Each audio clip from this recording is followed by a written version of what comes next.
Yeah, of course. You know, I got Windsor and Thule. Come here, Windsor. Come here, buddy. Jesus. You guys want to see my cat? Holy shit! Look at this guy. Look at that big fella.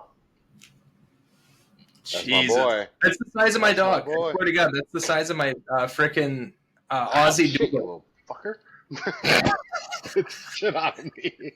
See, Kathy, that's why I won't get cats. Do you see now? Like actually earlier when he bit me earlier today, 'cause it happens often. But when he bit me earlier, Happens. well, because I fuck with him. I mess with him. I mess with him. How many minutes? We're 39 seconds in. I can't say that word. I mess with him a lot, right? Yeah. And he loves me. He's still right here. He loves me. But this was this morning when I picked him. I surprised him and picked him up, Yeah. and he bit the world out of me. I was like, this is why we can't have another cat. That cat would die. Like he Yeah. would kill another cat. But he's lovely. I love him. Windsor Ray, and Julie Rose. Julie Morgan. I have not given my dog a middle name yet. His name's Gizmo. I mean, what goes with Gizmo? Gizmo Jean. But I will say that Julie Rose and my daughter, Etta Rose, have the same middle name, and I think people find that weird. So I I don't, talk but about I'm it an all the animal time. lover, so. I do. I love my Thule. I love my Windsor. Windsor, this guy, the guy you just saw, I want you to know that my wife wanted a black cat. I said, hey, we're gonna go to the shelter. We got a shelter here in town. I said we're gonna go to the shelter, and I'm gonna get you whatever cat you want. I had already had Thule at this point when we met, and I was like, you really want a cat? Let's get you a cat. And she was like, I want a black cat. I was like, we can do that. We'll get you a black cat. They got plenty of black cats down there. And we get down there, and Windsor Ray, over here, who's licking his whatever it is he was sitting in a cage at that shelter, and he was like just chilling in there. And I was like, hey, why is that cat in the cage? And they were like, he doesn't get along with the other cats. I was like, well, let's get him out of here. Let's bring him home. Let's bring him So home we to another cat. let's bring him home. So I was like, that effort doesn't need to. He doesn't need to have other cats to be fighting with. He can fight with me. You know what I Yeah. mean? Like me There and you him go. can fight, and we have ever since. So he's my buddy. He's about. Oh, my wife's gonna correct me on this, but I think he's 9. I think he's 9 years old. So 9. Thule's I 7. still don't I know think he's the 9, age of my 9 or dog. 8. I have Yeah. no idea. Either way, man, I love that cat. And when I did tell my wife today, when he does eventually go the way that everybody goes, um, that we'll get 2. We'll get 2 cats when he passes. But same with Thule, man. I really don't want another dog. I got a great one. So Yeah, I that's get what that. that's what I got to tell my wife. I was like, well, you don't want me wanting another wife, do you? No, I got a good one. Let me have this one. You know? She's gonna kill me. She's sleeping That's right a good argument. That's a good now. argument. I'm gonna start for whenever I want something extra. I'm like, well, I mean, that's crazy. Or when I don't want something that she wants, I'm like, well, Yeah. that's crazy. You wouldn't want me wanting another wife, would you? So we'll see how that goes. Unless she says yes, then all of a sudden you're Mormon now. Well, here's the problem. All right, my wife is as open and honest as anybody you will ever meet, right? And uh, I think she would probably much rather have Rhea Ripley than me, for sure. And I do not. Yeah. I do not. Nor will you. I don't blame her. I'd rather have Rhea Ripley than me. So, so. All right, hit us with the open. Oh, well, we're here now. So welcome, guys. My name is Adam. We didn't do this last time, but my name is Adam. We did. That is Micah Tyler. Parsons. Oh, Micah Parsons, actually. My old self is upset. My old self is really upset. My new me doesn't care, but my old self loved the Cowboys. My new me doesn't care about the Cowboys anymore, but I do support that trade. That trade was good. That was a good trade. Both parties. Never I happened. don't know. Packers never I do did. stuff like I that. did not think that would be the case. When I heard about Michael wanting out, I thought for sure they would sign him long term. You know what I mean? Like, what do you do with somebody who doesn't want to be there anymore? You give him more money. That's ask Marissa. You know. I'm just kidding. She loves it here. She loves it here. I'm not paying her to be here. She loves it here. Loves it. All right, let's move on. Let's go. All right. Clash in Paris, the review of the pay-per-view. Oh, yeah. Hold on. If you're with us, you know it's time to crack a cold one, and we'll talk some fucking wrestling. 5 minutes, 21 seconds. Can't wait. Oh, you are good. You are so good. That's why we pay you more than we pay me. That is why. That is why. I wasn't going to tell you, but I still don't want to compare checks. You might get upset. I understand. So, Clash in Paris happened this Sunday, and I will say it was far longer than I thought a 6-match show would be. It went over 4 hours. When I texted you, like it was about halfway through when I texted you, and I was like, "Am I too soon? Am I jumping the gun?" Because we were gonna film this on Sunday. We were gonna film this on Clash of Paris night, and I texted Tyler. I was like, "Bro, this is going way longer than I thought it would go. Like, we got to cut this off at some point, right?" So it went so long that I started writing the episode that's coming out on Wednesday during the show. Oh my God. This, I will say, do you think, I thought about this afterwards, do you think this had to do with AEW? Do you think this is counter-programming? Because AEW Did they have something on has Sunday? done long, no, but they have done longer pay-per-views. I think it's, honestly, I think it's solely because it was in Paris, it wasn't in the U.S., and they really wanted to over-deliver to the... They just wanted my whole day. They wanted my whole day. They're like, we normally get your night, but we want your whole day. Yep. And that's what I think they did. I thought they did. Well, we'll see what I rate the star rating after the show out of 6.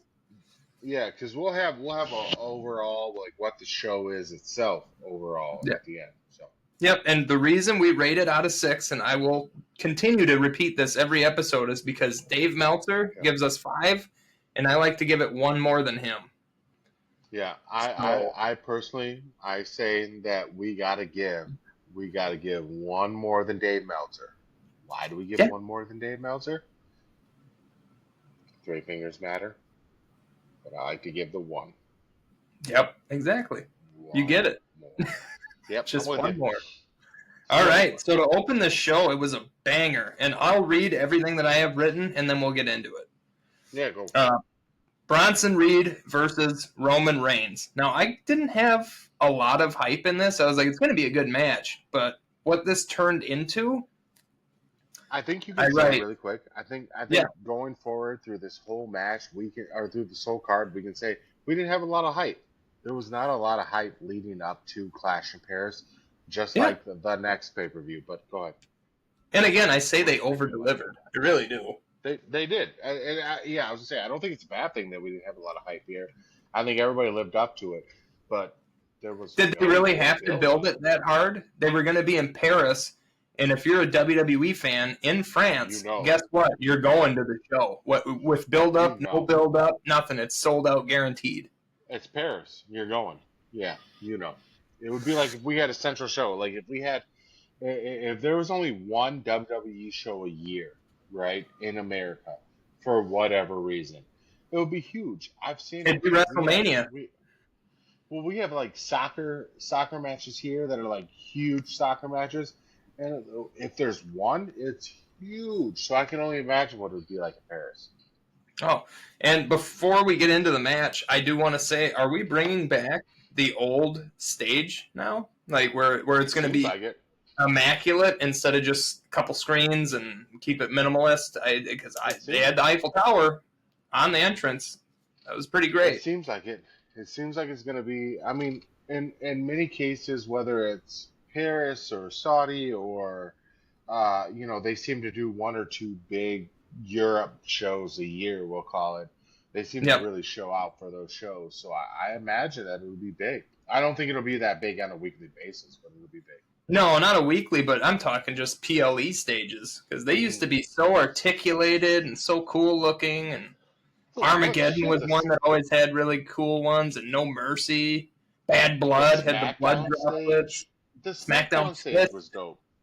Yeah, yes. the SmackDown stage was dope. I would like to see more themed stages based on where they are, but what you're required in that scenario is that they charge more money for those. I mean, they're They already charged enough already.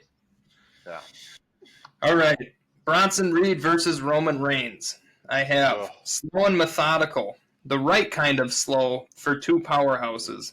Loved the long build up to take Reed off of his feet for the first time. Multiple clotheslines, one even going over the top rope, a drive-by, and a whip into the stairs, but it didn't last long. Reed took back control for most of the match, only letting Roman show sparks. Bronson Bronson's catch of the spear and turning it into a powerbomb was crazy. Roman gets the comeback win with an avalanche, Samoan drop, and a spear. Then Roman, taking the Shula Fala back, chokes out Heyman at the end.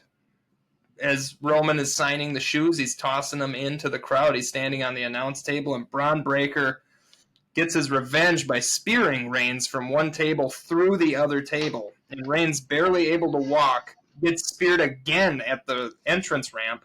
It's still not over. He's then rolled into the ring and gets tsunami'd, and then tsunami'd again while on the stretcher. Jey Uso finally comes out to save Roman way too late, but Jey meets the same fate, eating a spear. And then Roman gets tsunami'd again. So Roman beat to piss. Jey at a disadvantage for his main event match. I gave it a 4.5 stars. All right, cool. Because I think we got a couple things to talk about, right? So yeah, number one, I think going into the Clash of Paris is the greatest match to have start off. I thought that the whole like Reed cannot go down for the first quarter of the match was incredible. And I don't think they're doing a good enough job in WWE of making the monsters be monsters. Obviously, Braun Strowman is still not there. Is not there anymore. But so I will say I really loved the first part. I loved the fact that Reed did not go down. I struggled with Jey Uso's involvement, right? And the only reason I struggled with it is because it didn't involve Jimmy. If Jimmy would have also been involved, I think I would have been a little bit more invested in it. But it didn't make sense. It didn't make sense to me that Jey comes out. He has the biggest match of his career. Roman was hyping him up for this match. Like, your match. He turned Jey heel against Punk. Jey's match was the main event. So Jey himself getting involved in the opening match, I have a problem with it. I don't like it. I didn't like that it happened. I don't like that he came out to it. It makes it feel like Roman is still the main character in that storyline rather than it being an even playing field. Here's the thing. If I know Roman went to the hospital and Roman did all this and I think that my third point was I think that Roman going to the hospital was their way of letting him be gone for a while. And to go film Street Fighter. He's gone. They gotta film. You gotta go film Street Fighter. You gotta bring Cody back and send Roman on his way. But my problem is with that scenario itself is when you have Roman going off and just not being involved in the main event at all, and you don't have Jimmy or anybody else coming to Jey's aid in the main event, and we'll talk about the main event, but when you don't have anybody else helping him out, it still seems like Roman's the main character, right? And I think it'll be that way. I really do think it's never going to change. It's fine, but you cannot have Roman go on first and Jey go on last then. It doesn't make sense. You know what I mean? That part doesn't make sense to me. If Roman is the main guy, if he is the character, he has got to go on last. And that's not me saying I thought this match should be the main event. I don't. I think this match being what it was correct. But if you're gonna play that, if that storyline is gonna be what you work out throughout this match, he's got to be last. He can't be first. He can't be first and have the main eventer come help you. Like that doesn't make sense. It doesn't make sense to me. Now I'm sure there's people out there who will tell me 47 ways that the main eventer has helped out the opener, and I will tell you every single time it doesn't make sense. It doesn't make sense to me that the main eventer is coming out to help out the opener. It doesn't work. So I get your argument. I get it. I thought that it was put in place solely to hurt Jey Uso, so he was damaged before the match started. I don't think that would have made sense if he would have won, but he didn't win. I think it helps cover him and make him look strong that he lost because he was already hurt. You're right. It does. So I think it was for aspects of that rather than Jey coming out to help the main character. I think it was more or less after. Yes, he's helping the main character, but he needs to be hurt so he stays strong in that match. But let's switch him, right? Let's switch it. Okay. Let's just, for the argument, let's switch the events. Let's have Roman. Oh, Roman would have won still. Yeah, well, let's have Roman and Bronson go main event, and let's have the Fatal 4-Way be the opener, right? Does Roman go help Jey? Doubt it. No, he doesn't help him because Roman's the main eventer. The help comes to the main eventer. So that's the point that didn't make sense to me. I get it. I know what they did. I understand what they did. I'm okay with what they did overall. But it doesn't, like, if you're a casual fan and you're telling me that the guy who is in the main event of the evening comes out to help the first performer win, and then you don't win, that doesn't make sense to me.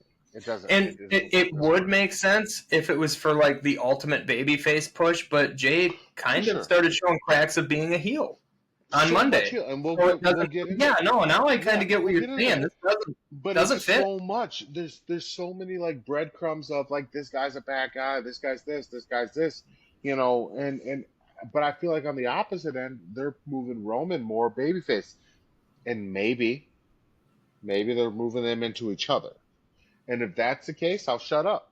If they're moving them into each other again, and we see a Jey versus Roman clash, and Jey's the heel, Roman's the face, I'm down. I'm interested. Honestly, I think they're going to team up again. I think this is Bloodline 3.0 coming back. This is I think it's going to be. I think it's going to be Roman, Jey, Jimmy next, and then Jacob Fatu because of his relationship with Jimmy. I think that's what it's going to be. Then this is all worthless, and that doesn't make sense. You know what I mean? Like, because who's the leader in that group? Roman. Who's the leader? Roman. Roman's the leader. He wore two Ulafalas and a Tulafala. Roman's the leader, right? You don't have anybody else be the leader. It doesn't make sense to me. I love the match. I mean, the match itself was fun. I had a good time. Would you rate it? The match. I give it a 4.5. 4? A 4? 4. Okay. 4. You know, I would have probably given it a 4.5 if it made more sense to me. But I will tell you what, it would have been a 3.5 without that spear. That Braun Breaker spear was worth a half a point. Oh yeah. A lot of this match was nasty. Honestly, I gave it a 4.5, and you can see in my notes too. I have it highlighted. I thought the match was done. I gave it a 4.5. There's this much more that happened afterward.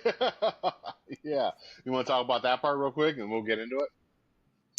I already did the aftermath stuff.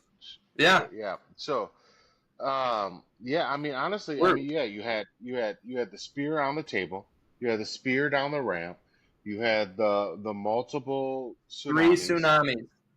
Like, 3. It was. I like the way they're booking the Vision. I almost want Braun and Bronson to break off from Seth because I love the way they're booking them. I thought there was a moment in time when Braun was walking up to Bronson holding Paul Heyman.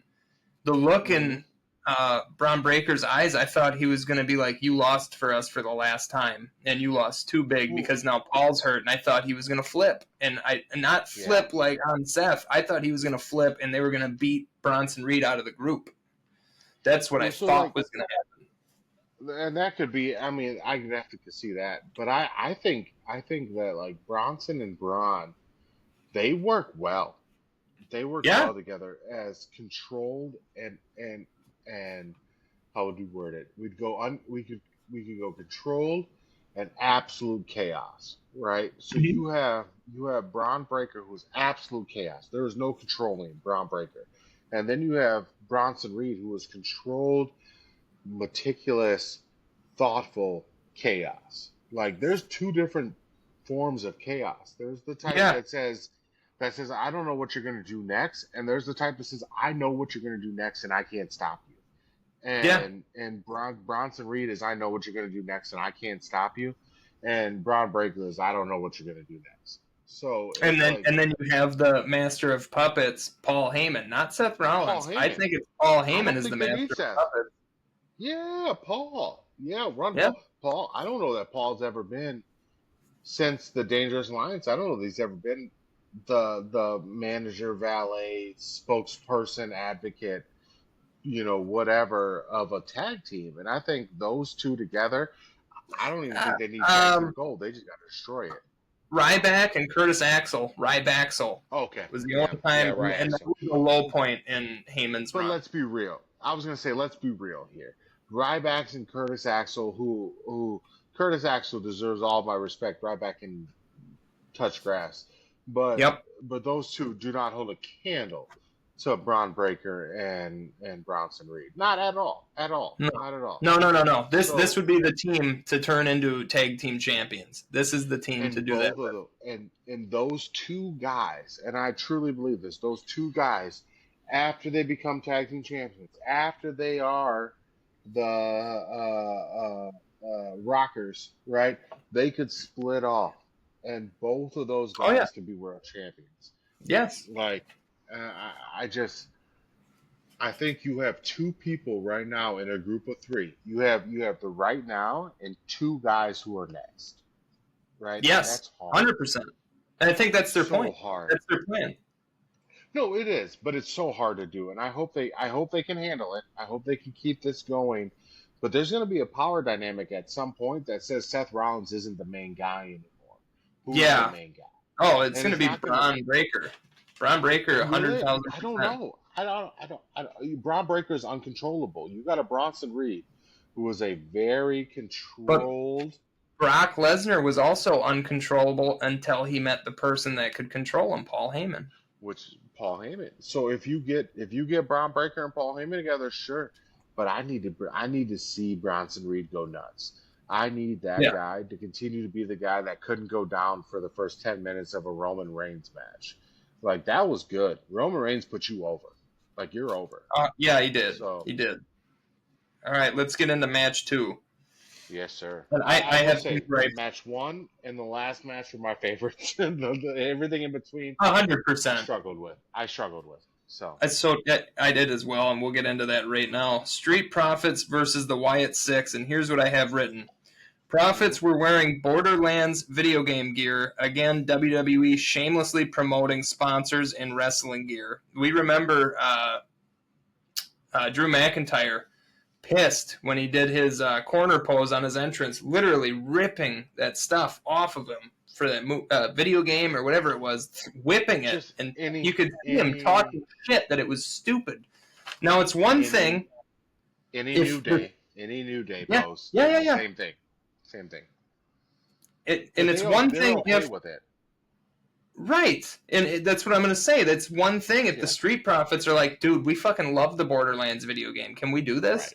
And it's another thing if you go up to them and go, hey, you're going to wear some stupid fucking helmets for a video game that's really old and nobody plays anymore that's coming out with a new one. Yeah. So good luck getting that over. I've never played it. I've never played it. My mom played Borderlands. That's actually how we kind of reconnected was. Really? Let's play Borderlands. Yeah, Borderlands was awesome. I love it. I don't know what it's about. The only thing I know is this from the whole fucking series. That's it. 2. Borderlands 2 was what we played. I had no idea there was a Borderlands 3, and I for sure as hell didn't know that there's now a Borderlands 4. So is it like a Fallout game? Is it? Yeah, what absolutely. is it? That's the same. Yep. Nope. Straight Okay. comparison. That's a good. I mean, I'm sure there's somebody out there who'll be like, "It's nothing like Fallout." Same comparison. Well, I play sports games only, bud.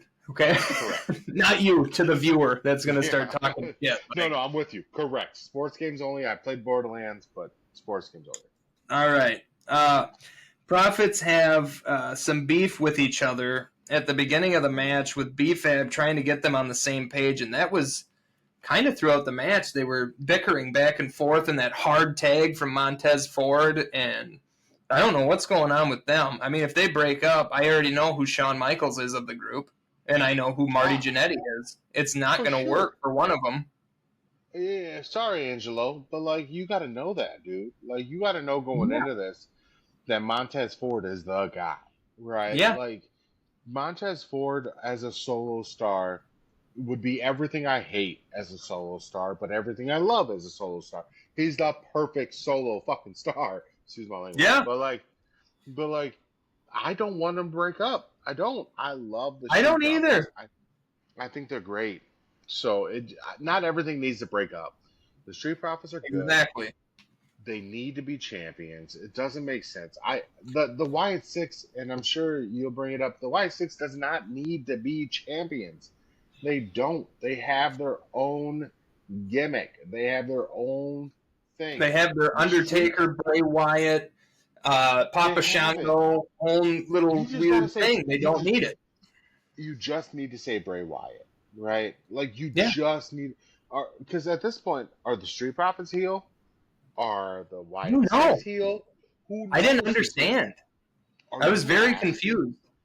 Are you asking WWE fans to boo Wyatt family? Are you really asking WWE fans within a decade to boo Bray Wyatt? It's not going to work. It doesn't make sense. It does not make sense. And the Street Profits, they could be heels.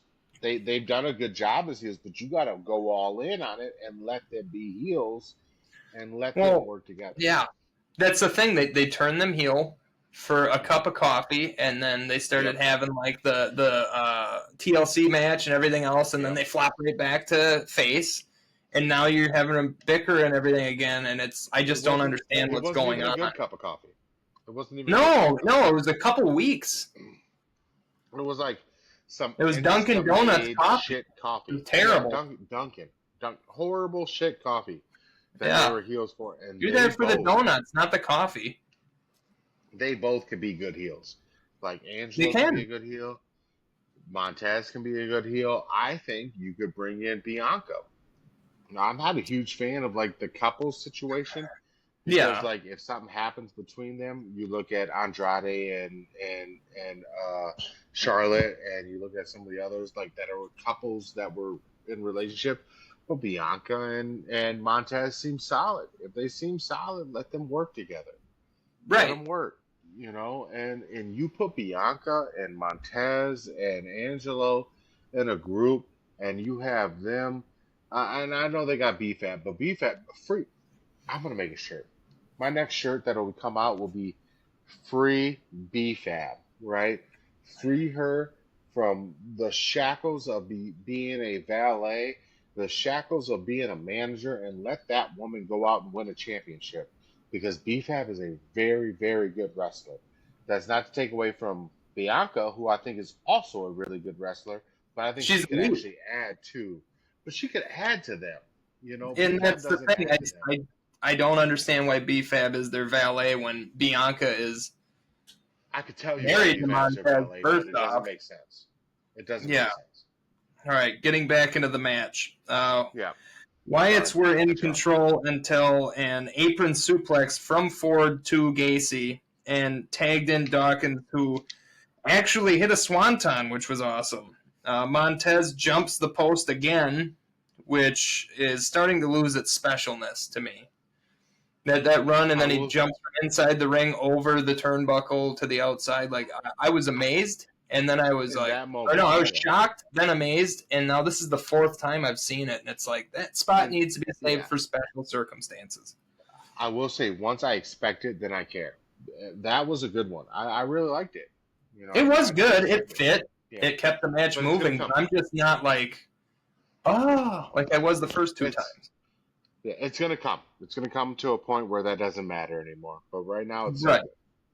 good. As Ford tried to get into the ring, Nikki Cross grabbed his leg, and Uncle Howdy hits a Sister Abigail and rolls him into the ring for Gacy and Loomis to hit the Plague. Wyatt 6 win. I gave this a 3.5 star. I give it a 3. I was pretty upset. You know, it just was one of those scenarios where, yeah, sure, the Wyatt Six got involved, but like, when are they gonna not be involved, right? And It's why always do going to they be a numbers game still? with them. But it's not the same. It's not. So like, when the Bloodline has number games, they run in. When the Vision has a numbers game, they run in. When even the Hervis has the numbers game, they generally run in Yep. to the numbers game. The Yep. Y6, they're coming down together. They're all out there. Nobody's surprised by the fact that they're there. And when they do this stuff, it's not.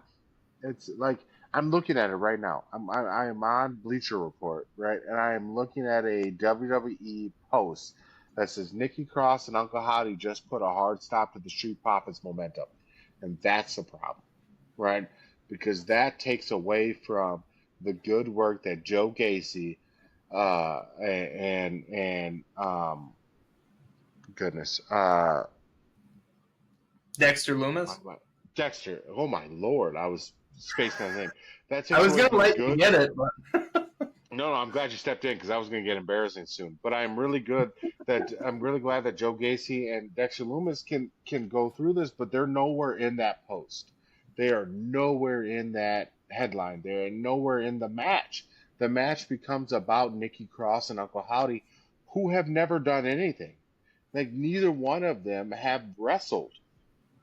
Like, you have Dexter Loomis and Joe Gacy and Redbeard getting in the way of all of this stuff, and Howdy even had one Redbeard match. has wrestled. Howdy It's did have one match, but one, Cross has not had any. one match. How do you look? If we take it back and let's just look at the leaders of factions, right? You have Roman Reigns, leader of a faction. You have Chad Gable, leader of a faction. You have, let's just say, any number of leaders for Judgment Day, right? Whether it be Finn or Damian or Rhea or Edge or whoever, all of them have led the way for their teams. You haven't seen this at all with the Wyatt Six. I have no faith that Howdy could wrestle. I have no faith that Nikki can wrestle. I mean, Don't. obviously I do I because I mean, know who they are, but if I'm a new watcher, and you gotta expect that new people are coming to this because of ESPN, because of the thing with Peacock, TKO, you have to expect new people coming to this. They don't know shit about Nikki Cross or Uncle Howdy, and it's just dumb. all right. I think they could be good Um, though. I it, do. I it, think it it could could be be fun. good, It could be but fun. I do think that the Street Profits just got cast aside for It's stupid. a different rivalry. That's what did I say? It was going to be the MFTs versus the Wyatt The Six, and that's Wyatt, what's yeah. next. That's fine. Let Street Profits go to Raw. Give me a draft. Let Street Profits go to Raw. Let them, or mix up the tag team. The SmackDown tag team Superstar division is shakeup. hot. Give us something.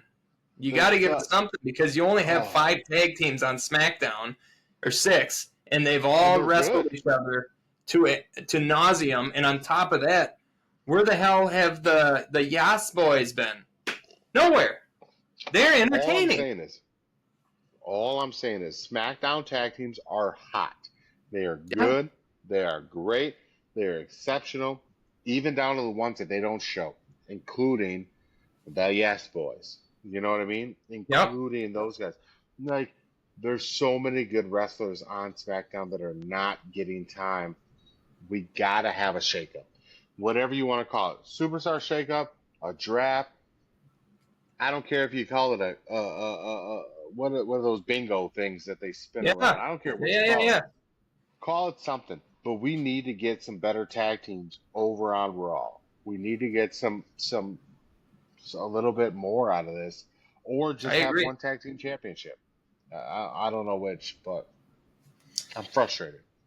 I agree. Third match: Nikki Bella versus Becky Lynch, Women's Intercontinental Championship match. A Before you lot of the go, match. What's that? before you go, Yeah. full disclosure, I gotta be honest. I didn't watch the full match. I kind of went back and rewatched part of it.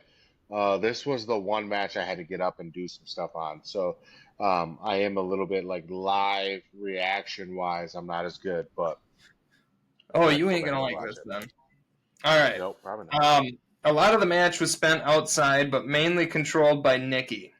Wasn't a fan of Becky's selling on the table spot on the outside of the ring because she was like, and I know they're putting their hand there and everything else, but Becky's head was 6, 7 inches away from the table, and she was just slapping her hands on the tables. It was terrible.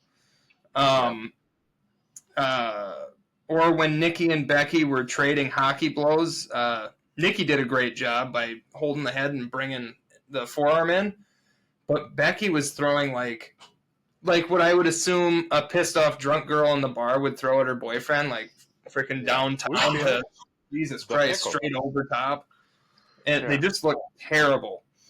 Um, and I'm not shitting on Becky. I like Becky, but her selling and some of her offense really Can took I me out of it. Some can I good stop us spots here with for a second? Nikki. Can Yeah, well, can I stop us here? Because I agree with yeah. you. And I think this is important. I think that we have to have a conversation about. I've defended Becky, and I keep talking about Becky, and I keep saying like everybody that works with Becky is not good enough. But is that really the case anymore? Is it really the fact that people are not good enough to work with Becky, or is Becky not really that good? I don't know. I don't know. But every match that I see Becky in, I have problems with, and I keep blaming it on the people she's working with.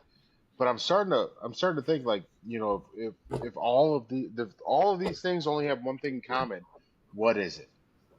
Because I keep And I don't saying these know. Becky matches I are don't know rough. the answer.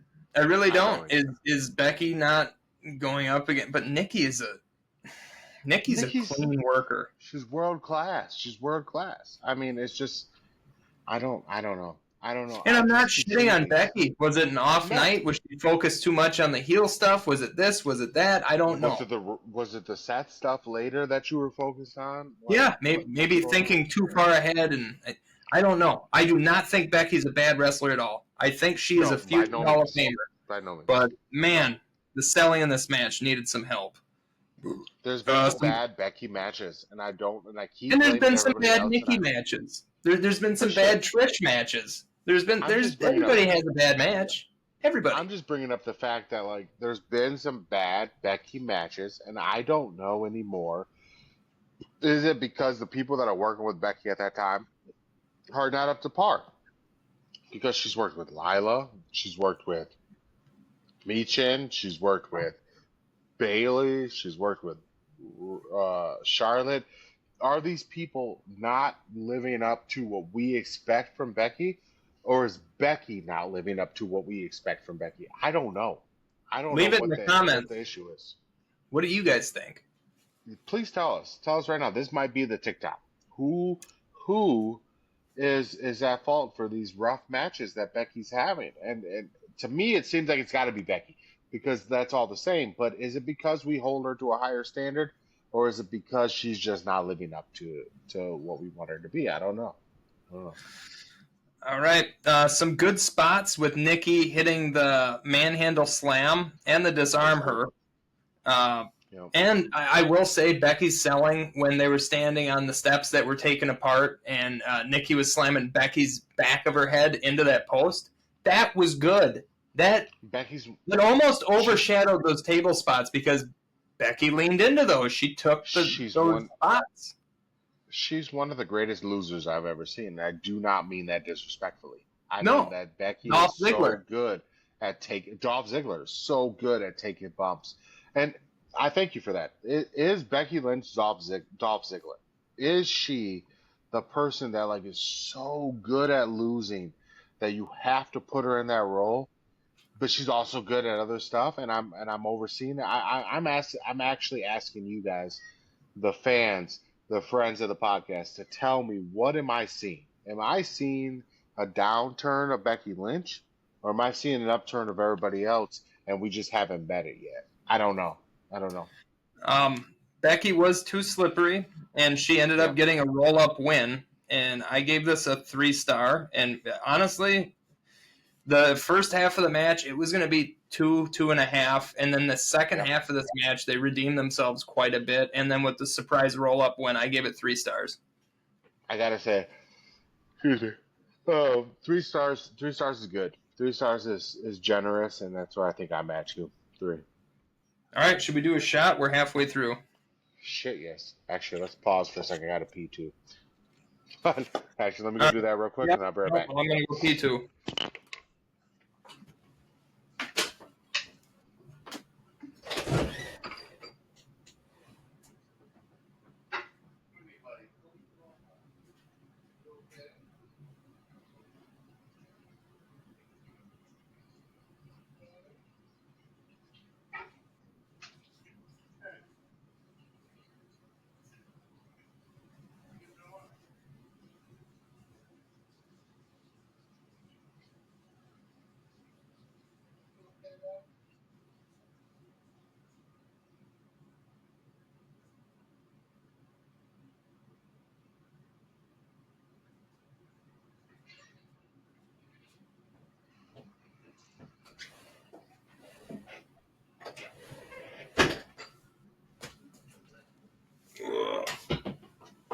Oh, God damn my ass.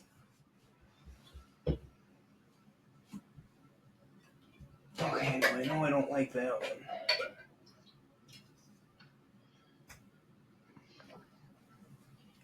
Oh shit, that was wild. Whew. That was the same time. All right, you ready? I'm gonna slap my hands down, and that's where you cut back in. Hold on. That was the same time. Did you see that? Oh, yeah. He sat down at the same time. Yeah. All right. All right, ready? All right, so we're gonna do a shot before we get into this next. 1, 2. What was there? 3 or 4 matches? 3 matches. I think. What are we at? We're at 3. We're halfway through. 3. We're halfway through. So we got Sheamus and Rusev, Logan Paul and Cena, and then Uso, Punk, LA Knight, and Rollins. So we're halfway through, and this shot. I have a funny story about this shot. My buddy Brandon, who's a maintenance man at the job that I have that I hate to death, but he's a good fucking dude, man. He brought this shot into work. And he goes, hey, you should do this on your next podcast. I've done a Shanky's Whip before. I have. Yeah. And it was good. We talked about it. So fucking A, dude. Thank you, Brandon. He just gave it to me. I didn't buy this. I didn't go to a store. I had a fan and a friend of the podcast bring a shot into my job and go, here's some alcohol at your job. Do it on your show. I'm so mad. Yeah. No, that's good. That's good business. I mean, we both talked about our jobs and our relationship with alcohol, and by that I'll mean, Ashley, I am definitely not doing this right before I have to go to work. So.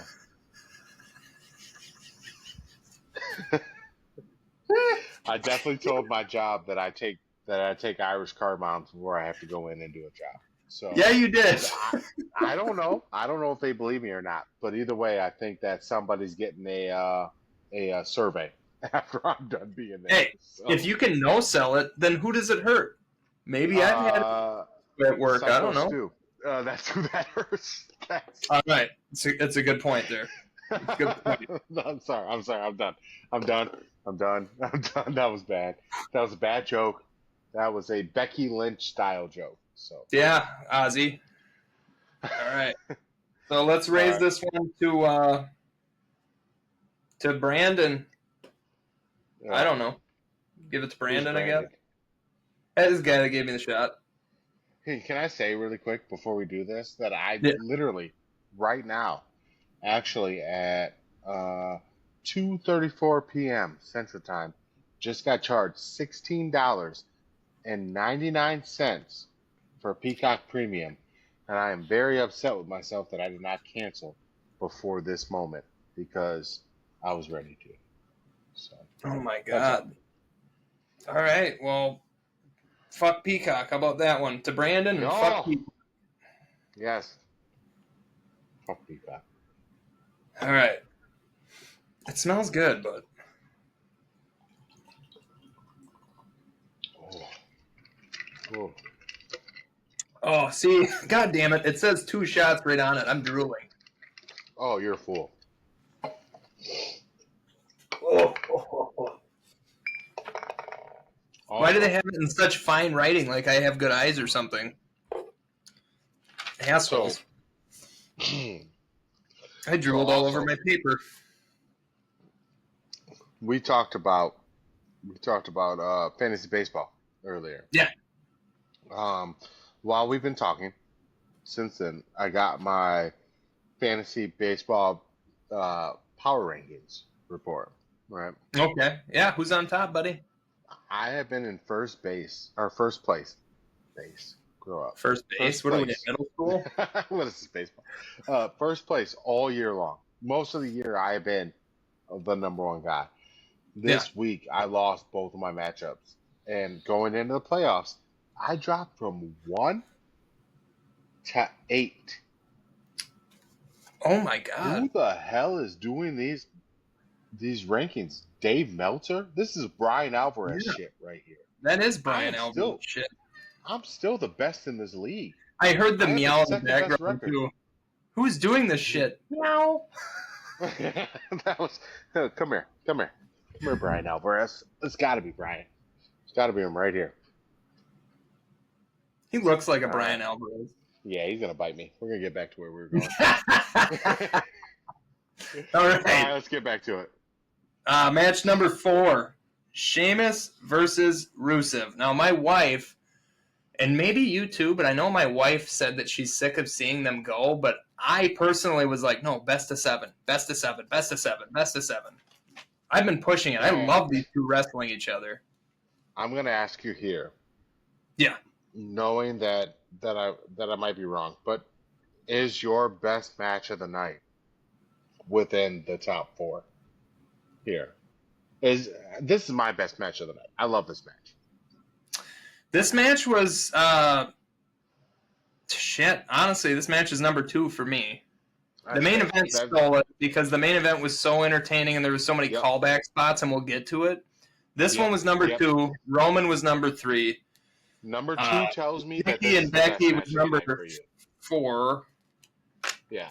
Number 2 tells me this is truly unbiased, not looking at CM Punk being anything, the best match for you. This was the one, right? And even if Punk wasn't in that main event, there were so many where I just felt like a smart mark. That's the only reason it's number 1.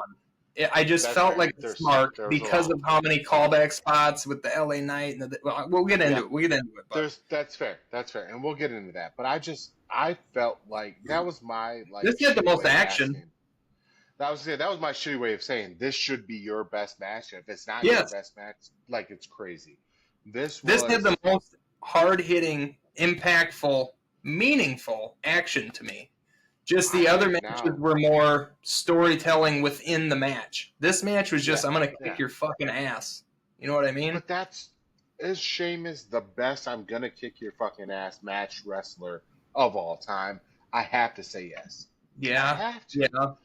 Yeah. Because when you start to look at, you're like, you know who was a great wrestling match? Sheamus versus Drew. You know who's great in wrestling? Sheamus versus Gunther. Gunther. You know who's great in wrestling? Sheamus versus Castanano. Daniel Bryan and Sheamus's matches were fucking awesome. What was his name in WWE? Castellano. Cesaro. Cesaro. So you have, what were all in my opinion, the Castagnoli, best by the way. Castagnoli. What was that? Castagnoli. Castellano. That guy is phenomenal. right? We're Like buzzed up. Castanoli. Yeah, we've been doing this for a while now. But Yeah. Castanoli is phenomenal. But Sheamus is just consistently putting out great match after great match after great match after great match. I have never in my life said this, and I will say it right now. I hope Sheamus goes to somewhere like AEW because I think I Sheamus just could be a want much them, bigger star. and that's the thing. He's. I got this whole story with my dog, Westie Terrier, and like, Yeah, go for it. I'll tell it. I had a dog right for 12 years, and we adopted him when he was 3 from a college girl that just couldn't take care of him anymore. He was the smartest dog I've ever fucking had. He was dumb. I swear to God, if you talked to him, he knew what you were saying. And he would sit next to me and my dad, right in between us, when we were watching Monday Night Raw and SmackDown. He would sit there, and even my dog now, he won't even look at the TV. His name was Webster. He would watch the TV, and I swear to God, I swear on my daughter, when Sheamus would come out, my dog would sit up, perk up, look at the TV. It was the second he heard Sheamus's theme song, and Lobster Head. You know the theme song. And he'd come down, and my dog was fully engaged to that TV until Sheamus's match was done and wasn't on the TV anymore. I went to the point of where I was like 23. I bought my dog a Sheamus action figure, and he kept it in his bed. Like, it was wild. And I know people probably think I'm like crazy or whatever else, but I swear to God, my dog's favorite wrestler was Sheamus. Yeah. It was, he passed away, and I kept loving Sheamus. Do you know who thinks that you're crazy right now? Everyone. Cruella Ville. That's it. No, just Cruella Ville, right? Like everybody else who has ever owned a dog they have a story where they're like, "Yep, my dog's done that. Yep."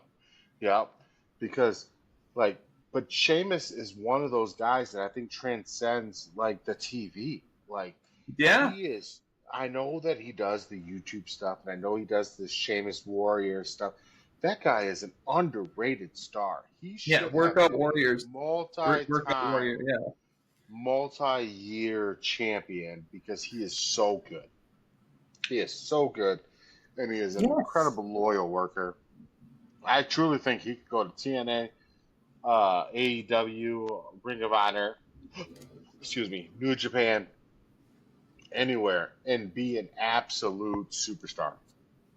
A Finn Balor, for sure, a level of indie superstar that a Matt Cardona level of indie superstar that would just be through the roof. And I know there's going to be people like, oh, you think Ring of Honor's indie? You think TNA is indie? No, I don't think they're indie. I'm thinking those are the top, right? Those are the top level of where the indies go. And that's where the indies end. That's the top level of where they end. Yes. And I say indie not as a disrespect. I say it as a categorization. If we didn't have indie wrestlers, we wouldn't have wrestling. No. Like, I'm just categorizing the level of wrestling that we're talking about. I think, Adam Rankin, shouldn't say my last name, Adam, thinks that indie wrestling is the best wrestling. I think it is so much fun. I do not have the time to watch it. I do not have the time to follow it. I do not have the time to care. But I think it is the best. When I get a chance to go to a random backyard match and I get to see that, I am the happiest guy in the world. When me and my son went to Illinois Comic-Con that we went to, and that was the time that we got to see Kurt Angle. And we're waiting in the line for Kurt Angle. Send me my autograph, dude. Oh, it's sitting right here. It's right there in that. God damn it. Hold on. I want to put it on my wall. I ain't been to work. I got to go to work. All right. I've been on the road. So as soon as I get to work, I will send that autograph to you. But where we got that autograph, my focus was on the 01 Wrestling, 01 USA quality program. 01 Wrestling that was happening. I can't wait to see it. I love it. And we have met Dan the Man Dan the Man out of Dan the Man. Pekin. That's the dude Dan the I'm Man. talking about in the next That's the guy. episode that you guys are going to see on Wednesday, where I'm like, I thought that's the guy you were talking about. No, Dan the Man. Dan the Man. Dan the Man is coming. And we also, I found out through people that one of the installers for the company that I work for. Now, mind you, the company I work for, we work with banking equipment, right? Yeah. So we install, service, train, teach, whatever banks on banking equipment. I am a trainer. I go all over and I train banks on how to use their equipment. One of our installs on the people that installs that equipment is a professional wrestler. His name is Justin. He wants to be on the show. We are going to make that happen. It is going to be an incredible situation, but we're going to continue to do this. But Dan the Man was the guy that first kicked us off to even this whole conversation of, can we have people on the show? I think now personally, I think this doesn't include Tyler, but I think now we're ready. Right now we need. I think so. Yeah. 1 week out of the month, we need somebody to come on this show. So let me take this opportunity really quick to reach out to everybody out there. If you want to be on a podcast, if you just want to talk wrestling, and you are a professional wrestler, or you are an amateur wrestler, you just want to come on and have a conversation about wrestling, we are the show. Come on, let's talk wrestling. Well, yeah, all we want to talk about wrestling. We don't need to talk about news. We don't need to talk about anything else. Politics, and I'm talking locker room politics, anything like that. Did you pick this guy? Did you not like working with this guy? I don't want to talk about that. I want to talk about what your experience is as an indie wrestler and what it's like. Any wrestler. Because I know goddamn well you're working a day job and you're doing this and you're passionate about it and you love it. And I want to know, I want to know your story. Why do you love this that much? I know why I love it, but I also know my body. I've had 5 surgeries. I'm looking at 4 more. If I step in the ring, I'm going to get my ass whipped by myself. Right. Literally, just going through the ropes. My shit's going to crumble. I want to know what makes you work 40 hours a week, probably more, honestly, to afford your wrestling addiction habit, your gear, your boots, your everything. It's probably more, probably 50, 60 hours a week just to get that 10-minute match. I want to know what that's about. I want to know why you do that. I want to know why you love it. I know why I love it, but I think you're on a different level. And I want everyone else to know why you're on a different level. Let me level with these guys for a minute, right? Like, I don't care. Would I like to meet Roman Reigns? Yeah, I'd love to meet Roman Reigns. He's an incredible, wrestler. Would I like to meet Cody Rhodes or Seth Rollins or these? Yeah, sure. These guys are great. They're doing a great job. Tyler personally wants to know why you are a wrestling fan. If you wrestle and are a wrestling fan, we want to know why. We want to talk to you. We want to hang out. We want to kick it. We want to do that stuff. So, and I got to be honest with you, Tyler, you said you get done at what, like 2:30 every day? I get done at like 5 every day. Look, we're open. We're open to times to talk. We're open. We'll figure it out. We will do the work, right? We want to make sure that you get on to tell your story. So I'm gonna check this. Hold on. For a podcast, if you are any way, shape, or form want to talk about wrestling, come see me. Come see Tyler. Come see me. Come see our wives. Kayfabe Marks. I'm Adam. That's Tyler. We have wonderful wives, Marissa and Actually, Cass, I'm Lanny Poffo. Oh, I'm sorry. Lanny Poffo. Sorry. I'm Adam. Go ahead. Well, I think I'm Micah Parsons, actually, this episode. Micah Parsons. That's Micah Parsons. I'm a former Cowboys fan. It hurts me. But I am Adam. That's Micah Parsons. We want to talk to you. We want to hang out. We want to have a good time. We want to take some drinks. We want to do some things. If you're local to the central Illinois or what's your area called? What do you guys? You guys are like eastern Minnesota, right? Right, like if I threw a rock right now, I'd hit Wisconsin. I'm right there. I'm Winona. So I do love me some Wisconsin, But if I you're miss anywhere in it. the I love it. Midwest and you want to talk, if you're anywhere in the world and you want to talk wrestling, come talk to us. We want to. We want to hang out. We'll move on. I won't make this a big old PSA, but Yeah. come talk to us.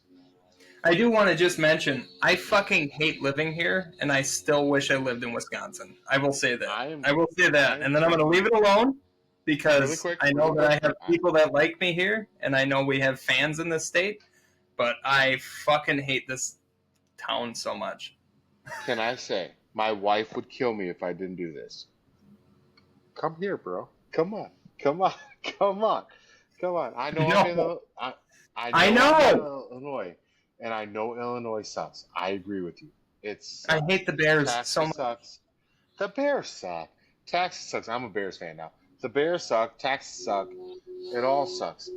But here's what I can promise you, right? A healthy wrestling scene. A best friend who's ready to drink. Yeah. Yep. 15 Frisbee golf courses that I know of that I want to go to that we need to make happen. And here's number 4 and the number 4.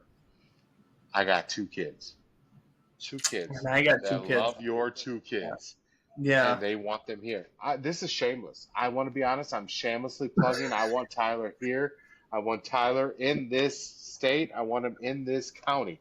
But we're going to move on. We're going to move on. But I want to make it on record, recorded, that I want Tyler here. So. All right. Yeah, you are not the only state requesting me to move there, by the way. I will just say I was promised a store to run in North Carolina. And with all the disrespect that I can possibly muster. With all the disrespect that I can possibly muster. Fuck them. All right? I will promise you the happiest life you've ever had. Okay? I will promise you a good time. I will promise you fun. Fuck North Carolina. But I do want to move to North Carolina. I think North Carolina. My God. You know what the best part is? Is it you and the other person? Yeah. One of which married me and my wife. We all worked at the same calling center together. I love them. I love them to death. I want to move with them, and we will get there, sir. But for now, fuck Aloha and Colton, all right? But we will get there. We will get there. I love them. I want you to know I love Aloha and Colton, but we got to work up. We're not them. All right? We're not there. We're not there. Let's work towards Aloha and Colton, and we go to Illinois first. You're far up. You're up by Canada. You're scary. I'm by Canada. Yeah. Let's get down here, and then we'll move down there. We want to go to North Carolina. We love North Carolina. But for today, on this moment, what's today's date? September 1st, 2025. I hate to say this. I mean it with all disrespect. Fuck Aloha and Colton. Sorry, I gotta say it. I hope you TikTok this. I love them. I love them with all my heart. Fuck them. We gotta come here first. So all right, let's move on. You Sheamus versus right now, don't you? Good old fashioned Donnybrook. Hard hitting back and forth. I'm literally reading this as I wrote it. Hard hitting back and forth. Kendo stick was used on both men. Brutally. These guys beat the living shit out of each other. 10 beats of the Irish drum using the shillelagh. A Celtic cross we haven't seen for a long time, and we get to see Sheamus hit the Celtic cross. We saw chair shots, steel steps used. Sheamus being urinagi'd through a tipped over bar table, which was pretty sick. Even a big spot of white noise through 2 tables from a top of 8 whiskey barrels. Rusev is a monster.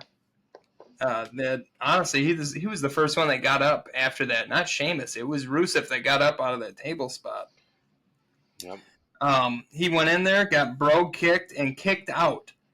Sheamus kicked out of a shillelagh being broken over his back, but it inevitably tapped out with the shillelagh being put in his mouth, the accolade put on him, and then so hard that Sheamus was bent fucking 90 degrees.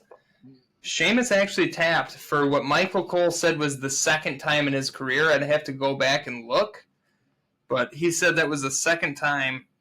This put over Rusev massively. I think a lot of us went into this match thinking Sheamus was going to win. I didn't think Rusev was coming out of it, and this shows that the company has enough prowess within Rusev to fucking, let's push this dude. He is a beast. So already Rusev's going to the locker room going, well, this ain't AEW, is it? This ain't Tony Khan, is it? So I think he's in a better spot than he was in AEW. I'm not saying he's going to be World Heavyweight Champion or WWE Undisputed Champion, nothing like that, but I'm saying that he has an opening to be an Intercontinental or a U.S. Champion. He's being pushed that hard that he is set to challenge for a mid-card title because he is showing himself to be as indestructible as a Jacob Fatu. As a Solo Sikoa, which Solo is... Yeah. Very breakable. But here's the thing, Solo's not. I think you nailed it, right? Like you said Jacob, you said Solo. Here's the problem. I love Rusev, and I have been a fan of Rusev, and I hope that when Rusev came back, he was going to be marketed the same. I wanted this to happen sooner, right? I wanted him to be the guy. I really like Rusev. I really know. I like him as a real person, not a worker. Yeah, I like him as a real dude. Yes. Yeah, like just as a guy, I like Rusev, and I absolutely, as we talked about, love Sheamus, and I think Sheamus did an incredible amount of work here to make Rusev be the guy that he needs to be. Here's what I think needs to happen, right? I think Rusev and Malachi Black need to have a collision course. I don't know if they're on the same show. I don't know. I don't know which episode of WWE they're on, but I know they need to have a collision course because both of them need that push. They are both incredible workers. They both got brought back around the same time. Everybody knows that they are good. Yeah. Rusev is good. Malachi Black is good. They are good. And he's on Raw, by the way. Malachi's on Raw. And is Sheamus on SmackDown? No, I believe Sheamus is on Raw as well as Rusev. He's on Raw too? Cool. Yeah. Let's get this. I need to see those two in a triple threat for what's Raw's tag? Is Raw the Intercontinental? Yes. Yep. Yeah. I need to see those two as a triple threat for the Intercontinental title to keep Dominic strong. He's still the champ, right? I don't. He is. To keep Dominic strong, right? To keep him strong and let him lose, but still be strong. But those two need to be the title. They need to be the standard bearers for what the Intercontinental title is, because both of those guys are workhorses. Both of those guys will go through a mountain for their company. And we mentioned earlier, but or last episode, but just again, like Sheamus, like Gunther, like Drew, like, now we have, Aleister Black, the workhorse. With Aleister Black. Yeah, you got Bronson, you got Aleister Black. You got so many guys. Sammy, also another workhorse. I forget about Sammy. Sammy should be the candle bearer of this stuff. Like, it's crazy. You got Rusev, you got Sheamus, you got Sammy, you got, like, these guys are good. There should be. And they're weekly characters. That's the other thing. They're workhorses because they're on TV every week. They're not getting these 2-3. Oh, I'll just cut a promo this week. I'll be off 2 episodes, but they'll still know who I am. It's every week we see these guys working, beating up their bodies and proving that they deserve a shot at those They're all relatable. minor titles. They're all relatable, right? And I believe that a secondary title needs to be a relatable title, right? I have to think that I could be an Intercontinental Champion. I have to think that I could be a U.S. Champion, but just not really, right? Like, I gotta think, could I get that? Yeah, I could get that if I worked a little harder. Yeah. You know, like, that should be the mid-title shit. You know, like, I should never think I, Adam, in Central Illinois should ever be a world champion title. No, I think I should be a U.S. champion. You know, but should I be? No, absolutely not. You know what I mean? But I got to think that I could get there. I have to think that I can relate with Rusev. I have to think that I can relate with Sheamus. Big E was the perfect guy for that. I got to relate that I can relate with Big E. Like, the mid card titles have to be relatable, and you cannot fumble. WWE, I'm begging you not to fumble Rusev again. That guy is so relatable. I agree. So Sheamus as well. Sheamus as well. And I want Sheamus to win that son of a bitch, because then he's a Grand Slam champion. That's the one that he's missing. I need him. I need him to win his Grand Slam championship. I agree with you. But I also would like that to be his end of – I want that to be his swan song. I want Sheamus to win the championship on the way out. Yeah. Only because that dude deserves all the flowers. He deserves – I think he deserves another world title run. I think he deserves another – like, he deserves to be the champion when he, you know, when he can make it happen. I still really wish – you know, speaking of Sheamus and everything, I still really wish that match between Sheamus and Edge would have happened. But I really wish Edge would have went to the locker room and went, fuck it, I'll resign. That is one thing that I'll always wish. My one Tony Khan dream match right now, I'll tell you, is Sheamus, Drew, Rusev, and let's just say, God, Jacob Fatu. I think. Oh, no. I'll take Fatu out. Let me take Fatu out. I'll take Fatu out. I will say those three, and hold on.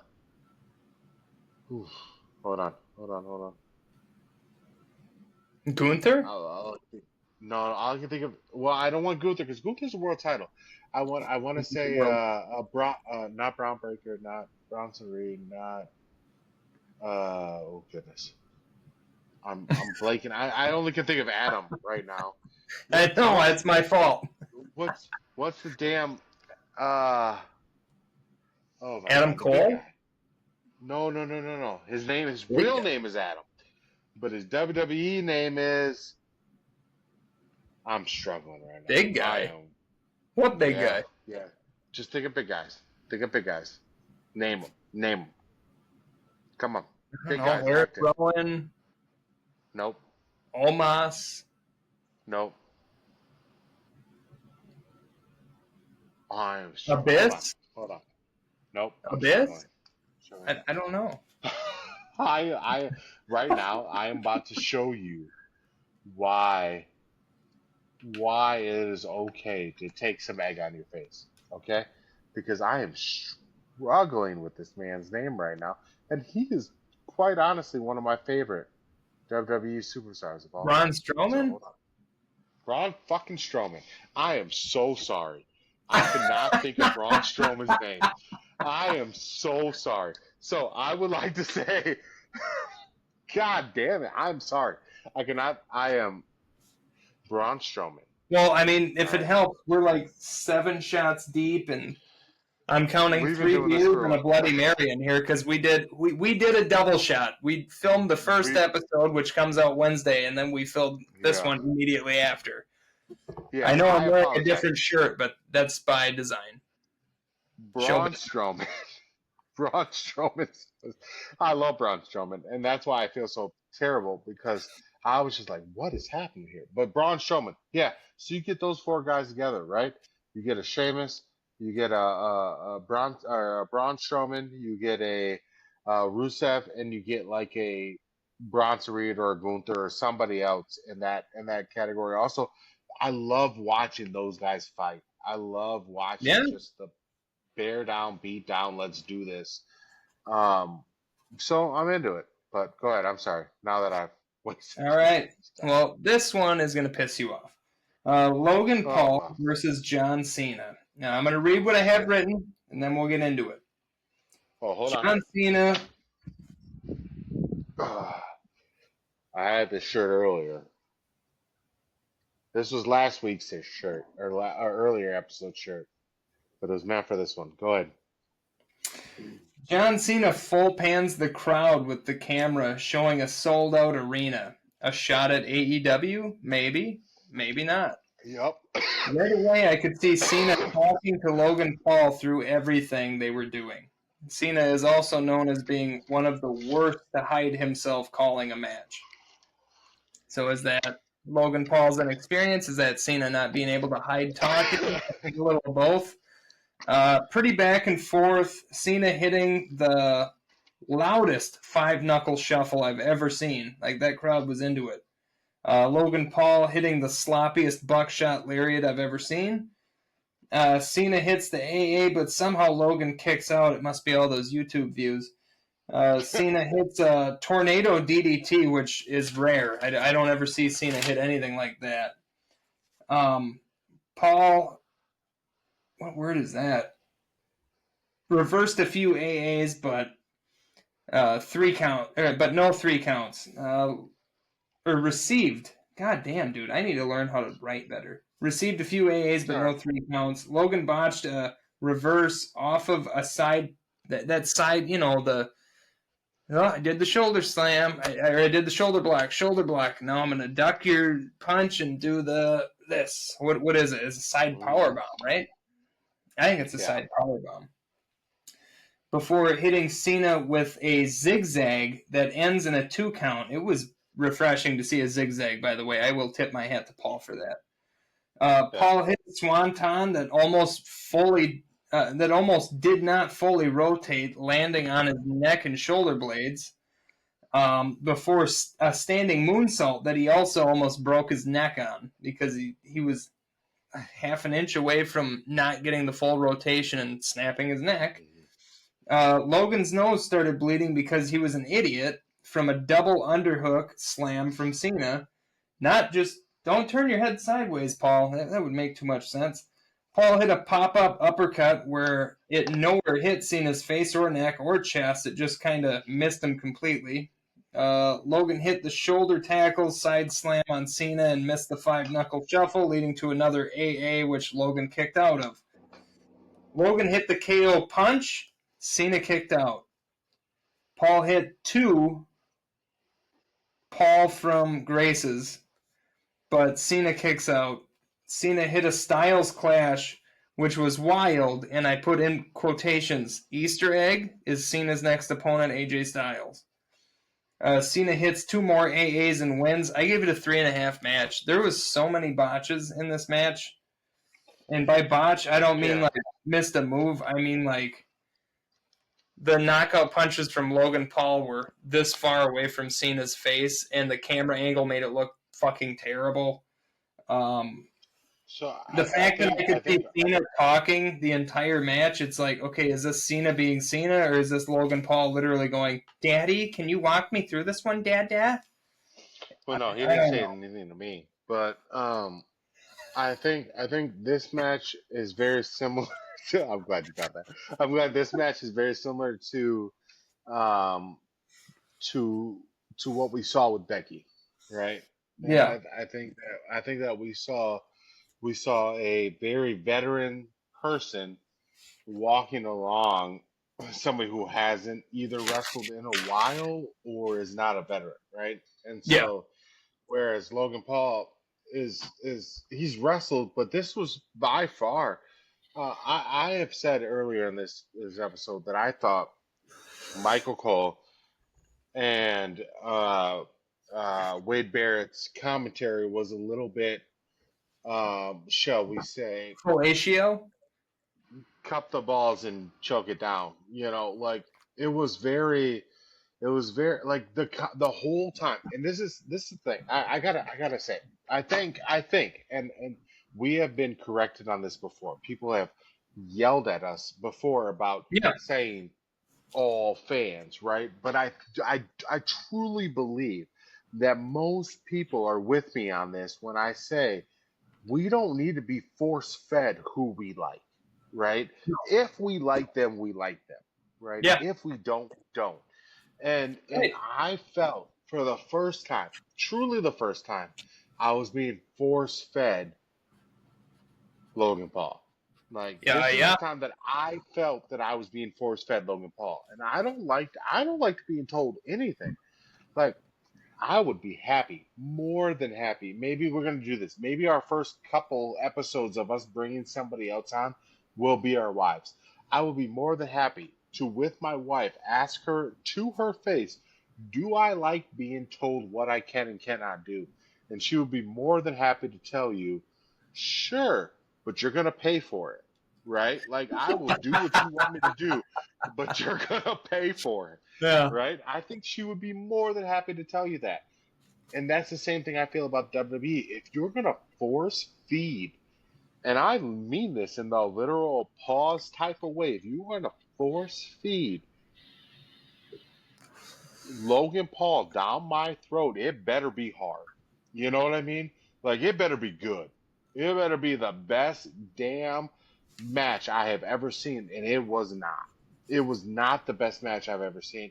No. I do think that Logan Paul, and I showed you the shirt earlier. I do think that Logan Paul wrestled more in this match, and I think he did a good job of being a wrestler in this match. But I look at it as tongue in cheek, right? I look at it as those moments where I'm like, you're only doing this because I told you you couldn't, right? It's the same conversation I have with my 8-year-old. You're Mm-hmm. only eating your broccoli because I told you you could not eat your broccoli. That you, in your history, have never eaten broccoli. Why would you eat broccoli today? That's why you're eating broccoli. Yeah. And that's why you're force feeding Logan Paul down my throat because I told you he couldn't wrestle. And it doesn't make me feel any better. It just means that he practiced wrestling. And I will say, practice more wrestling. That's it. I'm just going to say, practice more wrestling. I did start to enjoy this match. I thought he did a good job. I thought John Cena did a good job. Come here. Come here. I thought John Cena did a good job. I don't And I think it do not helped. think it was the best match. It didn't help this match that I knew who was going to win this match before it started. Of course Hi. not. But Speaking of, you say hi? I gave it 3.5 stars. Hi. I'm going to go see my little girl in a couple minutes. She just woke up. I went downstairs on our break and she was sleeping. But yeah, I agree. You can't 3.5? feed it down my throat. And also, we I'm forgot gonna the star rate. I'm gonna say three. Okay, 3. And we forgot the star rate Sheamus and Rusev also, and I said 4.5 for that one. Oh, did I not give that one? I would give 5. I'm gonna say 5. 5? I love that. Okay. Match. I love that match. I'm Main gonna go event 3 time. because the only reason I'm saying 3 is because you tried to force it. Like if you didn't force it, like if I didn't have to listen to Michael Cole and Wade Barrett tell me every 5 seconds how great Logan Paul is, I'd wear that shirt every day of my life. I actually want Logan Paul to be good. I don't want him to be bad. But you're not going to tell me he's good. Let me see that he's good. So Yeah, that's see, we're opposite because I think he's shit and I know he's shit. But main event. here we go. CM Punk super kicks Jey Uso right away, and Seth Rollins runs away. We saw alliances and betrayals. Punk went through a table, which was a nice shout out back to when LA Knight went through that table. LA Knight put Punk through that table and just shrugged it off, just like Punk did. LA Knight went through a table, the announce table, which was brutal because Seth rolled out of the way, and you could hear LA Knight go, "Here we go," before he jumped. It was bad. We saw every loose end to the story sewn up except for one. The end of the match. Seth Rollins hits Jey and LA Knight with stomps, then sets up Punk's head through a chair and stomps, but Punk slides out, and Seth wrecks his knee. Punk hits a GTS and Seth falls into the ropes and back onto the shoulders for a second GTS.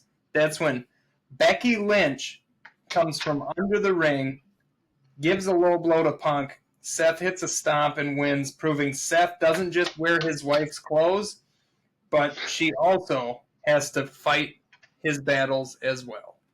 4 stars. First of all, 4 stars is that last sentence that you just said. All right, I don't care about whatever. Listen. I didn't listen to the rest of the sentence. 4 stars is that sentence. That sentence was good. I had to say,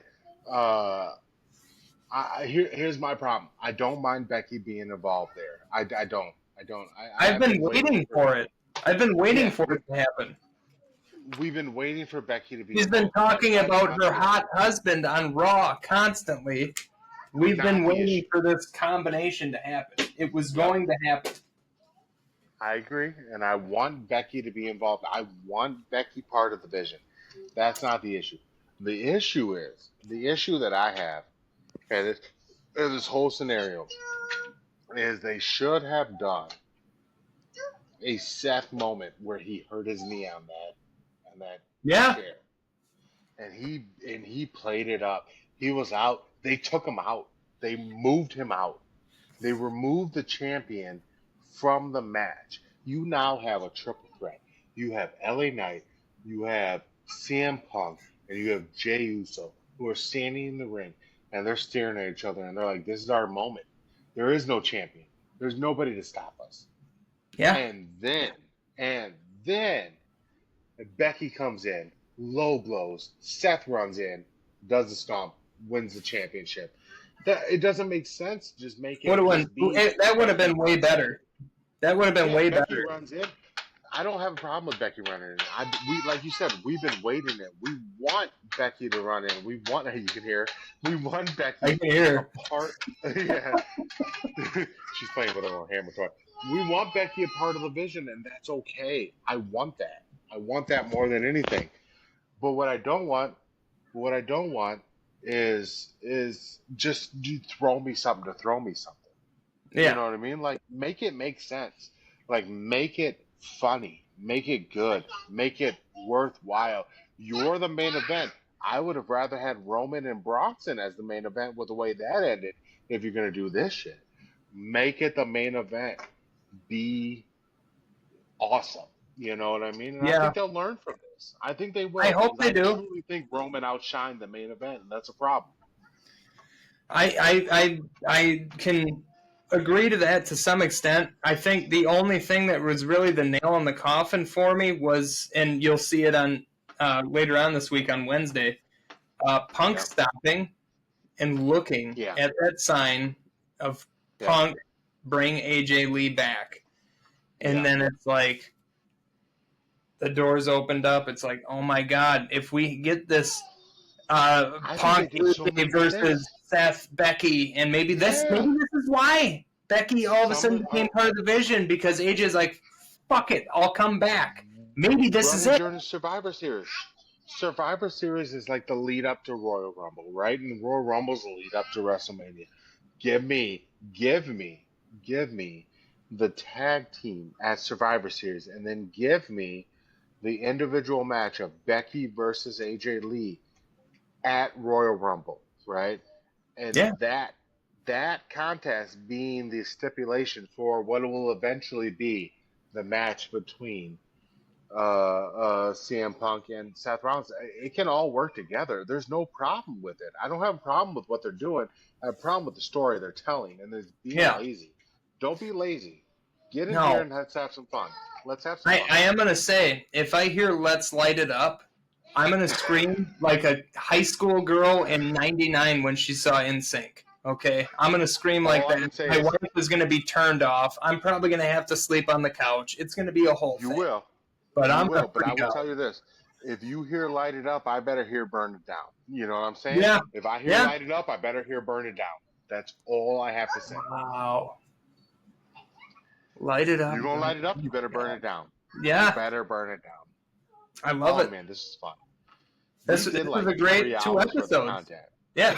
Well, honestly, we just ran 3 hours. People don't know. Yeah. But The funny thing is, like, we did this part. This is the first part, and then the second part will come out later. But this was a long show that we did today, but we split. We did 3 hours of content in one sitting, and my ass is numb because I do all of my podcasts on my gym bench. Like, there's not much padding here. This isn't a computer. I do all of mine on my wife's chair. Right, my chair is over there. My chair is not here. This is my wife's chair. So, do me a favor. Give us our socials. Give us our stuff. Let's get out of here. Let's let people know what's up. We are Kayfabe Marks on YouTube. And from the last time I checked, we're the only Kayfabe Marks on YouTube because we drop content constantly. And when I look up Kayfabe Marks, I don't see anyone else. We are Kayfabe Marks on Spotify. We are Kayfabe.Marks on TikTok. And our email is kayfabemarks@myyahoo.com. Do you guys want to see Edda one more time? Yeah, why not? Why not? My kids have made enough appearances. Come here. Oh. I'm getting the cold. She did her sad face. You want to say hi? You want to say hi to America? At least 20 of them? Come here. Come here. Yeah, put your blanket on. I don't want your nips all out. That is definitely not part of the outrage. That's my daughter too. 4 years old. Underwear, that's it. Walking around the house like she owns the place. Hey, do me a favor. Can you say bye? Wave. Come on, where's your hand? Where's your hand? Put that back. Wave. Say bye. Bye. Yeah. See you later. Next week. We love you. See you next week.